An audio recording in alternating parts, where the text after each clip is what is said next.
They said disrespect could fuel a man, but nobody understood what that truly meant until they saw what happened in those 50 seconds. The entire arena fell silent. Not the silence of anticipation, but the silence of collective shock. The kind that makes your blood run cold because you know you just witnessed something that shouldn't have been possible. Michael Phelps didn't just win a race that day. He ended a career, shattered a reputation, and reminded the world why legends are never challenged without consequence. Beijing, 2008. The water cube was more than a venue. It was a cathedral of human ambition, where the greatest athletes on earth came to either ascend to immortality or fall into obscurity.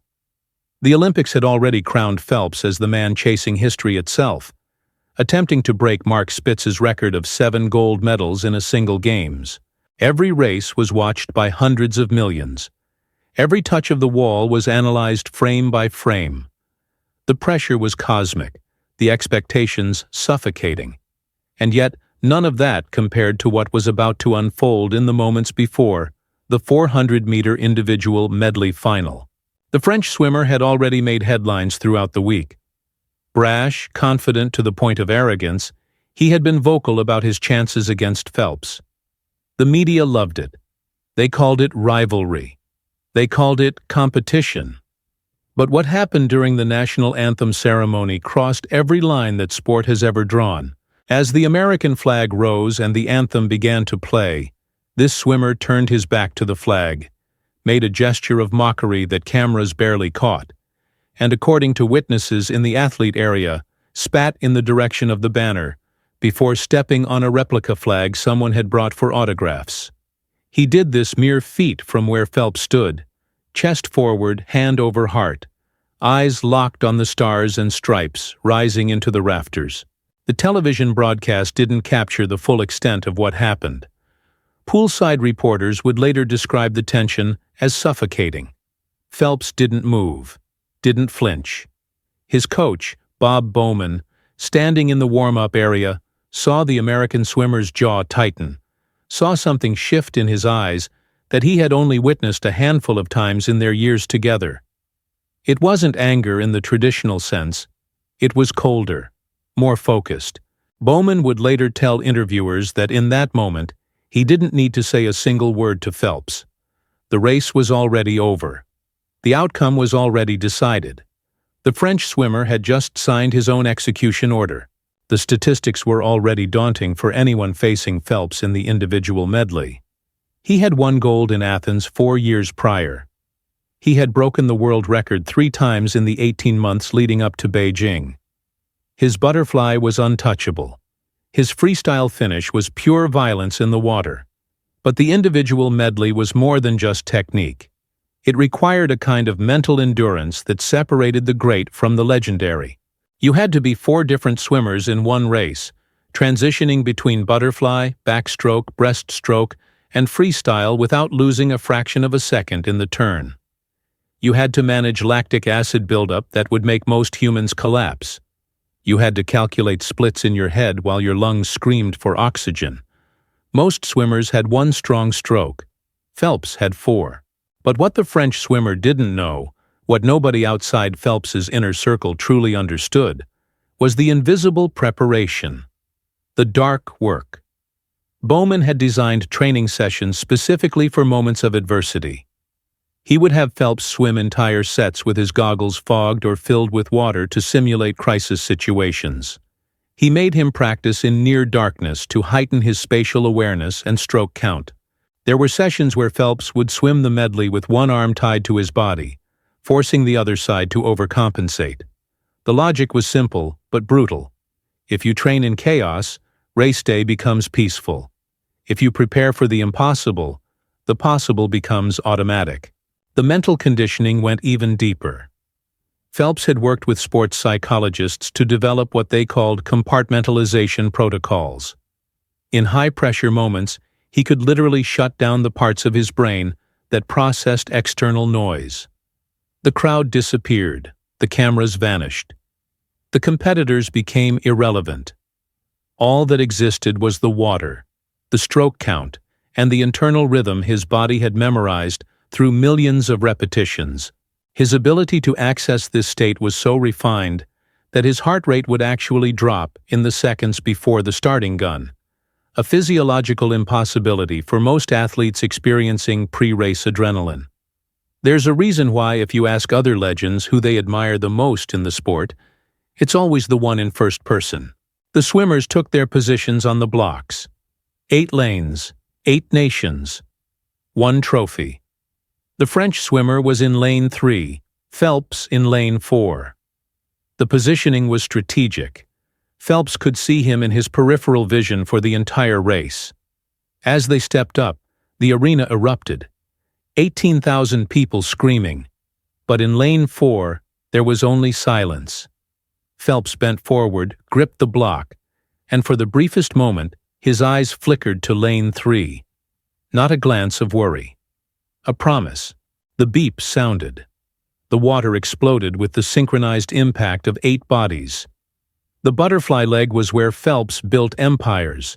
His wingspan, naturally longer than proportional for his height, gave him a mechanical advantage that physics couldn't argue with. Each stroke pulled him forward with a force that created visible currents behind him. The French swimmer kept pace for the first 50 meters, his technique clean, his rhythm steady. At the turn, they were nearly even. The crowd was losing their minds. This wasn't supposed to happen. Phelps was supposed to dominate from the start. The backstroke leg began and the dynamic shifted. Phelps's underwater kick, a technique he had perfected over thousands of hours, propelled him forward like a torpedo. He stayed submerged for almost the full 15 meters allowed after each turn, maximizing speed in the water's most friction-free zone. The French swimmer broke the surface earlier, following conventional strategy. It was a small choice, a tiny tactical difference. But in a race measured in hundredths of a second, small choices are the difference between victory and devastation. By the 150-meter mark, Phelps had opened up a body-length lead. Then came the breaststroke, historically Phelps' weakest stroke. The French swimmer saw his opportunity. He was a breaststroke specialist, known for his powerful kick and efficient pull. He closed the gap stroke by stroke, his legs driving him forward with mechanical precision. At the 200-meter mark, they were neck and neck again. The arena was in absolute pandemonium. Commentators were screaming into their microphones. This was supposed to be a coronation, and it had become a war. The turn into the freestyle leg was where everything changed. Phelps hit the wall and exploded forward with an underwater dolphin kick that generated a surge of power so violent that it created a wake that disrupted the swimmer in lane 5. When he broke the surface, something was different. His stroke rate increased, but his efficiency didn't decrease. This shouldn't be possible at this point in a race. The lactic acid should be unbearable. The muscles should be in revolt. But Phelps had trained his body to process lactate faster than normal human physiology allowed.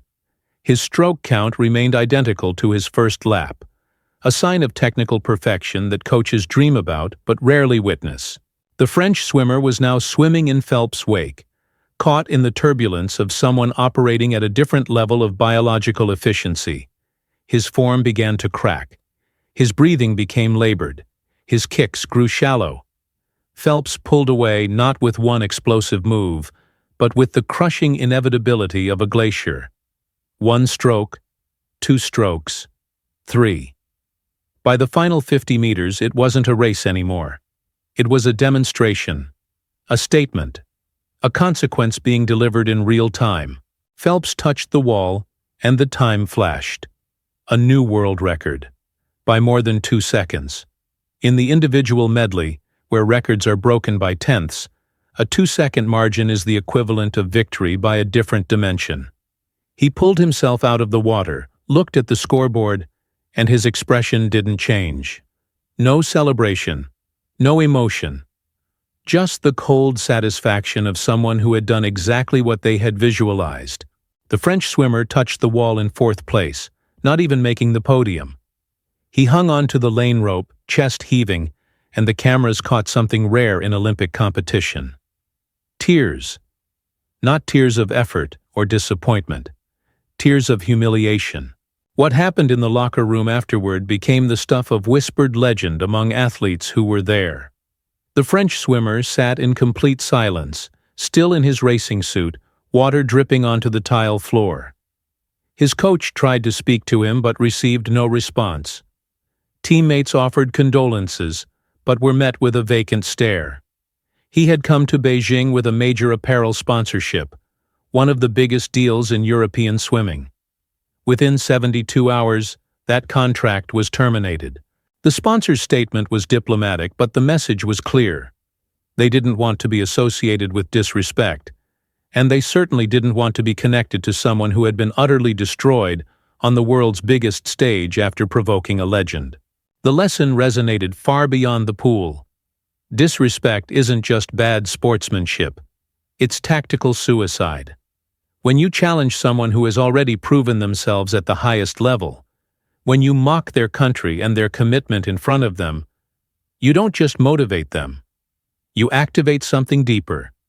You trigger years of sacrifice, decades of discipline, and a competitive drive that most people will never understand. Phelps didn't need the disrespect to win.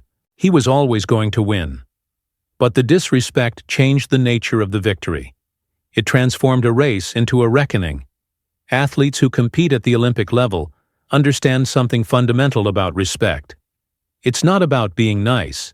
It's not about false humility. It's about recognizing that everyone at that level has sacrificed enormously to be there. They've given up normal lives, endured injuries that would break average people, and pushed through pain that exists beyond physical description. When you disrespect that journey, when you trivialize that sacrifice, you're not just insulting an individual. You're insulting the entire culture of excellence that makes Olympic competition meaningful. The aftermath of that race rippled through the swimming community for years. Young athletes were shown the footage as a cautionary tale. Coaches used it as a teaching moment about the importance of composure and respect. The French swimmer never recovered. He competed in London 2012 but failed to make a final.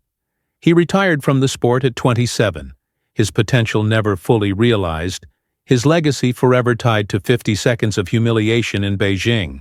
Phelps went on to win 8 gold medals that Olympics, breaking Spitz's record and cementing his status as the greatest Olympian in history.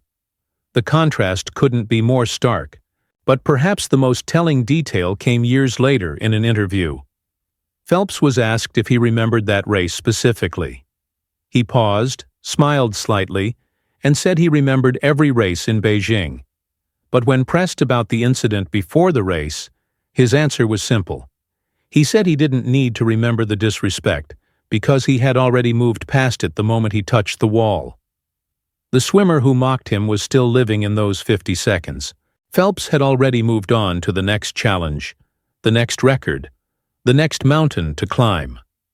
That's the difference between someone who seeks validation through tearing others down and someone who finds it through elevating themselves. The pool doesn't lie. The clock doesn't care about bravado.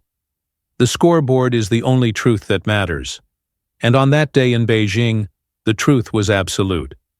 You don't disrespect greatness and expect mercy. You don't mock the flag of a man who has bled for his sport and expect anything less than total destruction. The French swimmer learned what happens when you confuse confidence with arrogance, when you mistake showmanship for substance. He learned that in swimming, as in life, there's a price for disrespect, and sometimes that price is paid in front of the entire world. If you've followed Phelps's journey and felt the weight of that moment, hit subscribe, because legends like this deserve to be remembered, and stories like this need to be told. Greatness isn't born from talent alone. It's forged in the dark hours when nobody's watching, refined through adversity, and proven in moments when everything is on the line. What Phelps did in those 50 seconds wasn't just swimming. It was a masterclass in how preparation meets opportunity, how discipline conquers chaos, and how respect is earned not through words but through undeniable performance. If that moment moved you, if it reminded you why you love this sport, leave a like and subscribe. because this is just one chapter in a legacy that continues to inspire millions.